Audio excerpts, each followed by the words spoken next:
بے شک صرف حرام کر دیے، صرف یہاں پر انہوں نے اضافی طور پر لگا دیا کہ جو چیزیں حرام ہیں ان کی کیٹیگری یہاں پر ذکر ہو رہی ہے کہ بے شک حرام کیا اللہ تعالیٰ نے تم پر، اس نے یعنی اللہ نے تم پر المیتۃ مردار، والدم اور خون بہتا ہوا خون، مردہ جانور اور بہتا ہوا خون، ولحم الخنزیر اور خنزیر کا گوشت، وما اہل لغیر اللہ بھی اور وہ جو نام لیا گیا اس پر اللہ کے علاوہ کسی اور کا۔ بے شک اللہ تعالیٰ نے تم پر کچھ چیزیں جو حرام کر دی، ان میں سے کچھ کا ذکر یہاں پر آیا۔ اللہ تعالیٰ کی یہ قدرت ہے یا اللہ تعالیٰ کی خاص فضل و کرم یہ ہمارے اوپر ہے کہ جس چیز کو حرام کیا اس کو کیٹیگری میں بند کیا، باقی چیزوں کو اوپن کر دیا کہ ان چیزوں کے علاوہ جو تمہیں اس حلال کی کیٹیگری میں، اللہ تعالیٰ کے احکام کی کیٹیگری میں جو چیزیں ملتی ہیں، جس کا ذکر ہو گیا یا نہیں ہوا، وہ تمہارے لیے حلال ہیں، لیکن جو اس بریکٹ کے اندر چیزیں آتی ہیں ان چیزوں کو حرام کر دیا اللہ تعالیٰ نے۔ تو جو بھی چیز جیسے نشہ ہے، نشہ کی کوئی بھی قسم جو ہے وہ حرام ہے، یہ نہیں کہا گیا صرف کہ شراب جو ہے وہ حرام ہے، ہر طرح کا نشہ، ہر طرح کا، تو اس میں شراب بھی آ گئی، اس میں نشہ کرنے کی دوسری جو چیزیں، سگریٹ نوشی جو ہے وہ بھی ایک نشے کی کنڈیشن ہے، وہ بھی اس میں شامل ہو جاتی ہے۔ سگریٹ نوشی کے اوپر بھی بڑے بڑے جید علماء کے حرام ہونے کے فتوے موجود ہیں۔ سگریٹ نوشی بھی ایک بہت بڑی بیماری ہے جو ہمارے اندر عام طور پر پائی جاتی ہے۔ اس کے علاوہ مطلب باقی نشہ کرنے کی جتنی بھی ہیں یہ ڈرگز وغیرہ کا استعمال، تو ہر چیز جو ہے وہ اس بریکٹ کے اندر آ گئی کہ ہر نشہ کرنے والی چیز جو ہے اس سے منع کر دی گیا، اس کو حرام کر دیا گیا۔ تو اسی طرح سے اللہ تعالیٰ نے حرام کی کیٹیگری جو کی ہے، اس کی بریکٹ کے اندر جو چیزیں آتی ہیں وہ حرام ہیں، اس کے باہر جو چیزیں ہیں ان میں سے تم حلال اور طیب، ان میں سے بھی جو اوپن کیا گیا حلال ہونی چاہیے اور پاک ہونی چاہیے، حلال کمائی کے ساتھ پاک چیزیں جو ہیں وہ تم کھا سکتے ہو۔ جو حرام کر دی ان میں سے کچھ کا ذکر یہاں پر یہ سورہ انعام میں کافی تفصیل کے ساتھ ہم نے ذکر کیا یا اس کو سمجھنے کی کوشش کی تھی۔ بہرحال سب سے پہلے تم پر مردار کو حرام کر دیا اللہ تعالیٰ نے۔ مردار ایک کچھ جانور تو وہ ہیں جو ویسے ہی حرام ہے، جنگلی جانور جو ہیں، جو نوکیلے دانتوں والے جانور جو دوسرے جانوروں کا شکار کھا کے، خونی درندے جو ہیں وہ تو ہر صورت میں حرام ہے۔ اس کے علاوہ کتا جو ہے وہ اس طرح کے جانور جو ہے وہ بھی حرام کر دیے اللہ تعالیٰ نے۔ تو لیکن جو بہیمۃ الانعام ہے، جو حلال جانوروں کی قسمیں جو ہیں،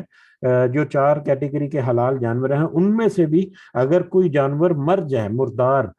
ذبح کیے بغیر اگر کسی جانور کی ہلاکت ہو جائے تو وہ مردار ہے، وہ حرام ہے۔ تو ذبح کرنا جانور کا یہ ضروری ہے، اس کے بغیر اگر کوئی جانور جو ہے وہ مر گیا، چاہے وہ بھیڑ بکری ہے، چاہے وہ گائے ہے، اونٹ ہے، اگر وہ مردہ حالت میں ہے، اس کو ذبح نہیں کیا گیا تو وہ حرام ہے۔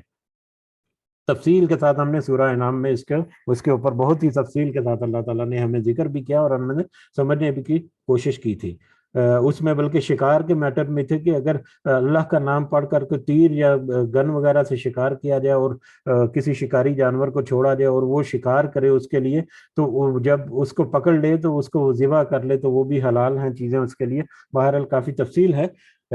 تو حلال جانور جو ہیں ان کو بھی اگر وہ مردہ حالت میں پائی جائیں تو وہ حرام ہے۔ والدم اور ان میں سے جو بہتا ہوا خون ہے، حلال جانوروں سے ذبح کریں جو خون اس میں سے بہتا ہے تو وہ بہتا ہوا خون جو ہے وہ حرام ہے۔ جیسا کہ نبی کریم صلی اللہ علیہ وسلم کی حدیث کے مطابق جو 2 مردار اور 1 خون جو ہے وہ حلال ہے۔ 2 مردار میں 1 مچھلی، یہ اس کی فردر ایکسپلینیشن حدیث سے ملتی ہے کہ جو مچھلی جو پانی کا جو جانور ہے یا مچھلی ہے وہ حلال ہے، مچھلی کو ذبح نہیں کیا جاتا لیکن اس کو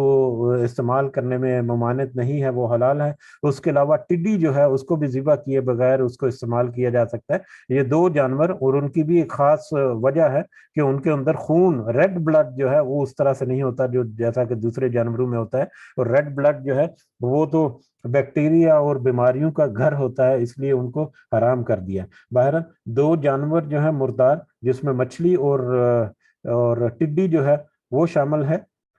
لوکٹس غالباً کہتے ہیں انگلش میں سے۔ اور اسی طرح سے خون میں تلی یا کلیجی جو ہے اس کے اندر بھی خون شامل ہوتا ہے، لیکن کیونکہ جانور کا خون ذبح ہونے کی وجہ سے اکثریت نکل چکی ہوتی ہے تو وہ تلی کے اندر جو خون ہے یا کلیجی وغیرہ وہ جو ہے اس کو بھی حلال کر دیا حدیث کے مطابق بہرحال۔ اور اس کے بعد وَلَحْمَ الْخِنْزِيرِ، اور خنزیر کا گوشت، خنزیر کو تو نجس اور ناپاک بھی کہا گیا ہے، خنزیر کا گوشت جو ہے وہ بھی حرام ہے۔ وَمَا أُحِلَّ لِغَيْرِ اللَّهِ بِهِ، اور وہ جو نام لیا اس کے اوپر اللہ کے علاوہ، اور کوئی بھی چیز جس پر اللہ کے علاوہ کسی دوسری چیز، دوسرے کا نام لے کر وہ کھانا یا وہ رزق جو ہے وہ دیا گیا، وہ بھی حرام ہے۔ اس میں 2-3 کیٹیگریز جو آ جاتی ہیں، ایک تو جانوروں کے بارے میں کہ جانور کو اللہ کا نام، اللہ کے علاوہ کسی اور کا نام لے کر حلال کیا گیا، جیسے تکبیر پڑھتے ہیں جانور کو ذبح کرتے ہوئے، تو وہ تکبیر جو ہے وہ کسی اور مطلب ہستی کو پکار کر اس جانور کو ذبح کیا گیا تو وہ بھی حرام ہے۔ یا جو اللہ کی جو تکبیر ہے بسم اللہ اللہ اکبر کہہ کر تو حلال کیا گیا، اسے ذبح تو اس طرح سے کیا گیا، لیکن وہ ذبح جو ہے یا وہ قربانی جو ہے وہ کسی غیر اللہ کے تقرب حاصل کرنے کے لیے، کسی غیر اللہ کی خوشنودی حاصل کرنے کے لیے، اس کو خوش کرنے کے لیے وہ قربانی دی گئی یا وہ ذبح کیا گیا، تو ایسا ذبیحہ جو ہے وہ بھی حرام ہے۔ بلکہ یہاں پر ایک کچھ علماء جو ہے وہ جہاں تک کہتے ہیں کہ اللہ کی رضا کی خاطر نہیں، کسی ضیافت اور کسی کے کھانے کی جو تقریب ہے اس کے لیے نہیں، بلکہ کسی شخصیت کی، کسی کی بڑے عہدیدار کی، یا کسی بڑے جو حاکم وغیرہ ہے یا کوئی بادشاہ وغیرہ ہے، اس کو خوش کرنے کے لیے، اس کی خوشنودی حاصل کرنے کے لیے اگر کوئی جانور ذبح کر دیا جائے تو یہاں تک کہ اس کو بھی کچھ علماء کہتے ہیں کہ وہ بھی حرام کی کیٹیگری میں آ سکتا ہے، کیونکہ اس میں تو یہ نیت نہیں تھی کہ اس کو ذبح کر کے کسی کی ضیافت کی جائے گی یا کسی کو کھانا کھلایا جائے گا یا کسی کو بہت اچھے طریقے سے اس کو عزت اور تکریم دی جائے گی، بلکہ وہ تو جانور اس لیے ذبح کیا کہ وہ خوش ہو جائے کہ ہاں میرے لیے اس جانور کو ذبح کیا گیا۔ تو کچھ علماء کے نزدیک یہاں تک بھی ممکن ہے کہ وہ بھی حرام کی کیٹیگری میں آ سکتے ہیں۔ تو حرام اللہ کے علاوہ کسی بھی طرح کا ذکر کر کے کسی جانور کو ذبح کر دیا گیا، یا ذبح تو اس کو تکبیر کے پڑھ کے کیا گیا لیکن اللہ کے علاوہ کسی دوسرے کی خوشنودی حاصل کرنے کی کیا گیا، تو ایسا جانور جو ہے وہ بھی حرام ہے۔ اور جانوروں کے علاوہ دوسری جو چیزیں جو اللہ کے علاوہ کسی دوسرے مخلوق کی یا کسی دوسرے خداؤں کی خوشنودی کے لیے، اللہ کے علاوہ کسی دوسری ہستیوں کو خوش کرنے کے لیے جو نظر و نیاز دی جاتی ہے، جیسا کہ بہت مماثلت پائی جاتی ہے یہ مندروں وغیرہ پر اور یہ مزاروں وغیرہ پر، کہ مندروں پر تو وہ بھجن وغیرہ جو ہے وہ گاتے ہیں ان کے لیے، اور مزاروں پر قوالی کا رواج بڑا عام ہے، اور اس کے علاوہ وہاں پر پرشاد وغیرہ، پرشاد ہے غالباً، پرشاد کے نام سے کچھ میٹھی چیز جو وہ تقسیم کی جاتی ہے، اور مزاروں کے اوپر تبرک جو ہے وہ دیا جاتا ہے، اور ان کی خوشنودی یا ان کے اوپر دعائیں کرنے کے لیے یا ان کو خوش کرنے کے لیے، یا ایک امید رکھ کے ساتھ کہ ہم اگر فلاں پیر اور مرید اور فلاں ولی کے مزار پر جا کر یہ چادر چڑھائیں گے اور یہ وہاں پر دیگ اور وہاں پر نذرانہ دیں گے تو اس کے نتیجے میں ان کے اوپر اللہ کی رحمت ہوگی، یا وہ جو ولی ہیں وہ اللہ کے حضور دعا کریں گے، یا اس طرح کی کسی بھی نیت کے ساتھ کوئی بھی کام کیا گیا تو وہ سب حرام ہے، اور ایسی چیزوں کو کھانا بھی حرام ہے۔ تو اللہ کے علاوہ کسی دوسری ہستی کے نام کے ساتھ اگر کوئی چیز دی جائے، چاہے وہ جانور ہے یا کوئی بھی دوسرا رزق ہے، تو وہ حرام ہے۔ تو اللہ تعالیٰ نے یہاں پر حرام کی کیٹیگریز بریکٹس جو ہیں وہ یہاں پر بتا دی، ان بریکٹ کے اندر جو بھی چیزیں آئیں گی وہ ساری حرام ہیں۔ فَمَنِ اسْتُرَّ غَيْرَ بَاغٍ، تو پھر جو مجبور کر دیا جائے، نہ کہ سرکش ہو، ولا عادٍ، نہ ہی حد سے تجاوز کرنے والا ہو، فَإِنَّ اللَّهَ غَفُورٌ رَحِيمٌ، تو بے شک اللہ تعالیٰ بخشنے والا اور خوب رحمت کرنے والا ہے، رحم کرنے والا ہے۔ ہاں البتہ ان مردار یا ان جو حرام چیزیں ہیں ان میں سے اگر کوئی مجبوری کی حالت میں اگر کوئی مجبور کر دیا جائے، یا کسی کو اتنا مجبور ہے کہ اس کی زندگی کو خطرہ ہے کہ اگر وہ یہ چیز استعمال نہیں کرے گا، یا اگر کوئی چیز وہاں پر اویلیبل نہیں مردار کے علاوہ یا کسی حرام چیز کے علاوہ، اور وہ اس انسان کی کنڈیشن ایسی ہے کہ وہ اس کی جان جو ہے وہ خطرہ ہے، جان جانے والی ہے، تو اس حالت میں وہ اس حرام چیز کو کھا سکتا ہے، لیکن اس کی بھی شرطیں ہیں، 2 شرطیں۔ ایک شرط کیا ہے؟ غیر باغن، کہ نہ سرکش ہو، سرکش نہ ہو یعنی کہ وہ اس چیز کو کھانے کی خواہش نہ کرتا ہو. خنزیر کا گوشت یا مردار کسی کا گوشت جو ہے اس کو کھانے کی خواہش نہ ہو، اس کا دل نہ کر رہا ہو کہ میں کھاؤں، وہ اس سے کراہ رہا ہو، لیکن مجبوری ہو کہ اس کی زندگی کو خطرہ ہے، اگر اس نے نہ کھایا تو اس کی زندگی ختم ہو جائے گی، تو اس صورت میں وہ کھا سکتا ہے. وہ اس کی خواہش نہ ہو، سرکشی نہ کرتا ہو. ولا عادن، اور نہ ہی وہ حد سے تجاوز کرنے والا ہو. حد سے تجاوز یعنی کہ وہ اتنی مقدار میں، صرف اتنی کوانٹٹی میں کھائے جس سے اس کی زندگی بچ سکے، بس اس سے زیادہ نہیں، یہ اس کی حد ہے. تو البتہ جو مجبور ہو زندگی بچانے کے لیے اس کی، تو لیکن اس کی خواہش نہ ہو اور حد سے تجاوز نہ کرے، تو وہ اتنی سی مقدار میں اس حرام میں سے کچھ کھا سکتا ہے. اور ایسی صورت میں اگر وہ سرکش نہیں ہے اور حد سے تجاوز نہیں کرنے والا، اور اس نے کسی حرام چیز کو کھا لیا، تو پھر اللہ تعالیٰ تو خوب بخشنے والا اور نہایت رحم کرنے والا ہے. اس کی نیت کو اور اس کے ارادے اور اس عمل کو خوب اللہ تعالیٰ اچھی طرح سے جانتے ہیں، اور اس کے مطابق اللہ تعالیٰ اس کی بخشش بھی کریں گے انشاءاللہ ضرور، اور اس کے اوپر رحمت بھی فرمانے والے ہیں. ولا تقول ولا تقول، اور مت تم سب کہو، لما تصفو، اس کو جو بیان کرتی ہے، السنتکم، تمہاری زبانیں، القذب، جھوٹ، اور مت تم سب وہ جھوٹ باندھو اللہ کی طرف جو تمہاری زبانیں کہتی ہیں، ھذا حلال و ھذا حرام، یہ حلال ہے اور یہ حرام ہے. لتفتروا، تاکہ تم سب باندھو، علی اللہ الکذب، اللہ پر جھوٹ. ان الذین، بے شک وہ لوگ، یفترون علی اللہ الکذب، جو باندھتے ہیں اللہ پر افطرا یا جھوٹ، لا یفلحون، نہیں وہ فلاح پائیں گے. وہ لوگ جو اللہ پر جھوٹ باندھتے ہیں وہ کبھی فلاح نہیں پائیں گے. اور مت کہو جو تمہاری زبانیں کہتی ہیں، جھوٹ کہتی ہیں کہ یہ حلال ہے اور یہ حرام ہے. یہ یہاں پر بہت ساری طرف بھی اشارہ ہے، کیونکہ یہ مکی دور کی سورہ ہے، یا مکی دور میں یہ آیت نازل ہوئی، تو اس لیے اس کا اشارہ زیادہ غالب گمان ہے کہ مشرکین کی طرف ہے. کہ سورہ نام میں یہ بھی ہم نے تفصیل سے پڑھا ہے کہ وہ کچھ جانوروں کو اپنے بتوں کے نام پر یا اپنے دوسرے خداؤں کے نام پر مختص کر دیتے تھے، یا ان کے لیے وہ مطلب ان کی نشان لگا کر ان کو چھوڑ دیتے تھے. پھر وہ جانور جو ہے وہ حرام ہو جاتا تھا کسی کے لیے بھی کہ وہ اس کو پکڑ کر وہ کھائیں. وہ اپنی مرضی سے یہ سارا کچھ کرتے تھے، اللہ تعالیٰ کے کسی حکم کے تحت نہیں کرتے تھے. جبکہ وہ اللہ کی طرف جھوٹ باندھتے تھے، یہ اللہ کو خوش کرنے کے لیے، یا ان کے پچھلی جو رسم رواج چلتے آ رہے ہیں ان کے مطابق انہوں نے یہ اللہ کے احکامات کے مطابق کیا، جبکہ ان کے پاس کوئی سند اور دلیل نہیں تھی کہ واضح، ان کے پاس اس طرح سے ٹھوس ثبوت نہیں تھا کہ ان کے پاس ان کا یہ کرنا جو ہے وہ حلال ہے یا جائز ہے یا اس کی اجازت ہے. تو اللہ کے ساتھ جھوٹ اس طرح سے باندھتے تھے. اور اس کے علاوہ اوپن آیت کے طور پر ابھی اگر دیکھی جائے تو اپنی طرف سے ہی کسی چیز کو حلال اور حرام قرار دینا ہے. جیسا کہ اہل کتاب یہودی جو ہیں وہ انہوں نے اونٹ کا گوشت اپنے اوپر حرام کرایا ہوا تھا خود ہی، جبکہ حضرت یعقوب علیہ السلام جو ہے، حضرت یعقوب علیہ السلام وہ اونٹ کا گوشت کراہت کی وجہ سے، یا کچھ ذاتی اپنی جو ان کا دل تھا یا ان کی طبیعت تھی، اس طبیعت کی وجہ سے وہ اونٹ کا گوشت نہیں کھاتے تھے.